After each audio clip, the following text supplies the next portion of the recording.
Hello, everybody. Thanks for tuning in. We're going to go check out the markets. Equities, to me, are looking a little bit weaker, or actually look weak, and I think they're probably going to go lower. So I think it's important to understand that if you're not an options trader, there are ways you can get exposure to a market going lower. You can look at what we call inverse ETFs. For example, this is the S&P 500 ETF. Now, this is a regular ETF. This isn't an inverse one. Notice how on Friday it was down 1.5%. Well, if you had bought this ETF, it would have been up 1.3%. This is an ETF that's designed to move in the opposite direction as the S&P 500. So if markets are going lower, don't put your head in the sand. As a matter of fact, I think it's a lot of times it's easier to make money in down markets because markets move lower faster than they move higher. And that's because selling is caused by fear and buying is caused by hope. And fear is a much stronger emotion than hope. All right, so here's the S&P. Here's the S&P 500 ETF SPY. All right.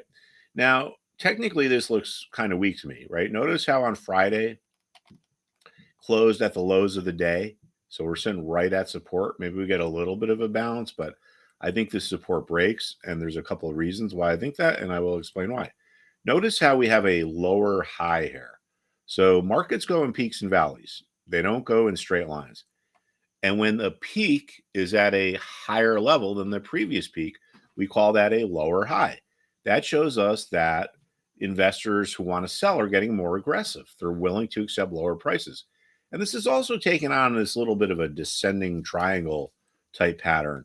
Now, think about this, right? Whenever you look at a chart, you got to look at it through the prism of what does it tell us about supply and demand, and what does it tell us about investment psychologies. Most technical analysts really suck. I mean, they don't know what the hell they're talking about. It's almost an embarrassment to the profession. But understanding technical analysis is about understanding psychology. Like, look at this.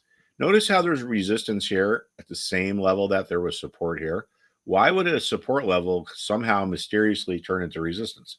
Well, because there are investors who bought here who regret their decision when the price goes lower. And a lot of them tell themselves, hey, if this gets back to my price, I'm going to sell at break even. So when you get back up there, you get all these people who regret buying over here trying to sell. Sets a There's resistance here. It creates resistance. So anyway, in addition to this lower high, we got to check out this support around 443. Now, why would there be support at a former support level? Well, there's investors who sold here who are like, oh man, once the price moves higher, they tell themselves they're going to buy their shares back if they can get them for the same price they sold them at. So you tend to get support at former support levels. It's very important to understand where these price levels are. Whatever you're trading, you need to know what are the important price levels in your particular securities. So, stock market jobber, this is what we talk about: price levels, trends, momentum. We don't waste our time on silly things like Fibonacci and Gann. All right, now let me go through why I think the market is going to go lower. Higher interest rates and inflation are bad for financial markets. I shouldn't say it, are bad for stock markets and equity markets. Now, why? Well, one is if you have higher interest rates, it costs companies more money to operate. They buy or they borrow money overnight or in short term to pay their operating expenses. And if the price of borrowing that money goes higher, it goes right out of the bottom line. In addition, the higher rates are, the more competition the stock market gets, because someone might say, well, I'm not going to risk my money in the stock market if I can go over to the bond market and get a guaranteed return of X. Okay. Third is firms that use leverage, to these big funds that use leverage to trade. Well, leverage is just borrowed money. So as interest rates go higher, firms that use leverage will be using less of it. Okay, let's go to why I think interest rates are moving higher. Now, one of my favorite uh, one of my favorite inflation indicators is this. This is the CRB index. CRB comes from, it used to be called like the Commodities Research Bureau a long time ago when I started doing this. I'm not exactly sure. But anyway, this is an index that tracks a basket of commodities. Well, guess what? If the price of commodities moves higher, that's inflation. Now, we're hearing all this stuff like, oh yeah, inflation is 3.2%. Well, anyone who goes to the store knows that that's just not true. And you can see it here. So here's our CRB index. Okay, this was the peak right after the Russians invaded Ukraine. And we've been moving slower, slower. But check this out. The beginning of the year, we got this kind of turn of the trend. So they're saying inflation is 3.2% a year. Well, I don't know how I don't know how you couple that with, oh, the CRB index is up 12% in just 2 months. And you can see this longer term trend is changing. All right. Now, another thing that we got to watch for inflation is oil. Oil has a little bit of room to run, I think. And I will explain why.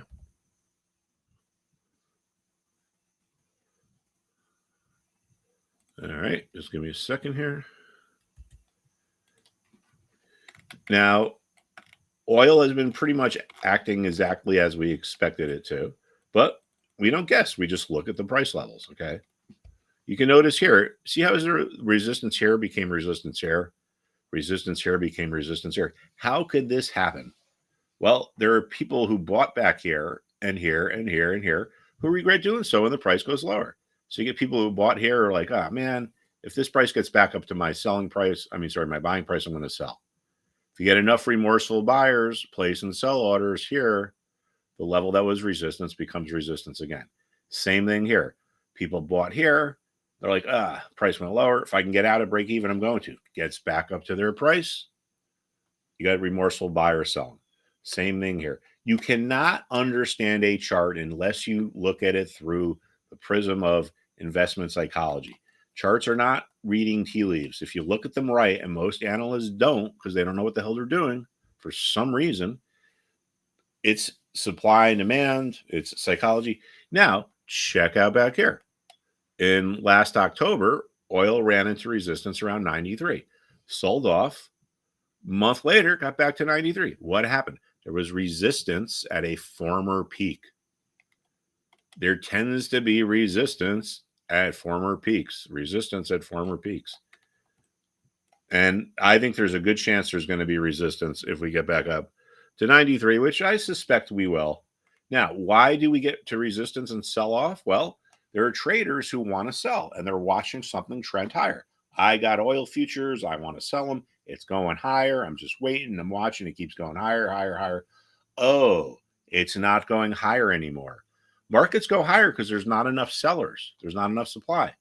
So if you notice it's not going higher, you can make the assumption that, hey, more sellers are coming into the market. So some of the people who want to sell start to get nervous that they're going to get undercut because the buyers are going to go to whoever's willing to sell at the lowest price. So they decide to undercut the other sellers and they decide to, and so on and so on and so on. And you get this snowball effect. So this is why when you get to resistance, you tend to get these sell offs. You don't get to resistance and just hang out. You get there and you tend to sell off. I suspect that's what's going to happen here. So check out our site because I do a lot of talking about trading ETFs and inverse ETFs and how to get exposure to commodities and markets that are moving lower just through using ETFs, which trade just like regular stocks. When I first started doing this like 30 years ago, and I hate to date myself, but ETFs didn't even exist. Now, you know what? You are bearish, but you don't buy options, you don't buy futures. Guess what? You can just go buy that inverse ETF that I talked about. You think oil is going to go down? There are inverse ETFs to oil that are going to go up if oil goes down. You think there's going to be inflation? Well, as we're discussing, you can buy ETFs that track inflation. They go up if inflation goes up. All right, now I want to check this out here too because this is also important. And this is going to be a really important thing to focus on this week. This is our 10-year bond yield. All right. If we go above where we are now, get up to about 4.4, it's going to be the highest these yields have been in 15 years. Now, you might be saying, well, gee, how is it possible that an interest rate can run into resistance at the same level that it was at a year ago? Well, because no one trades interest rates. But you know what? This is just the inverse of the bond. Okay. Interest rates trade inversely to bonds. So if we wanted to see what the chart of the bond looked like, this is what we would see. Now, why would something get to support and rally? Well, people are watching it go lower. They notice it's not going lower anymore, and they are afraid someone else is willing to bid a higher price than them. So they start bidding higher prices, and you get this snowball effect. So when we get to resistance, we sell off because of anxious sellers. When we get to support, we tend to rally because of anxious buyers. It's a snowball effect. It's not because of what they're saying on CNBC. All right. It's psychology. Now, again, we're looking at the bond chart. Well, there's a lot of buyers around this level. Guess what happens? If we go below this level, it will tell us that those buyers have left the market. They either cancel their orders, they finish the orders. Regardless, anytime you pull demand out of a market, regardless of what market it is, could be stocks, cryptos, market for shoes, orange juice, any market. When you take demand out, the buyers start walking away. The sellers are forced to offer out things at lower prices, and that creates a downtrend. All right, everybody, thank you so much. Hope you have a good week, and I will see you soon.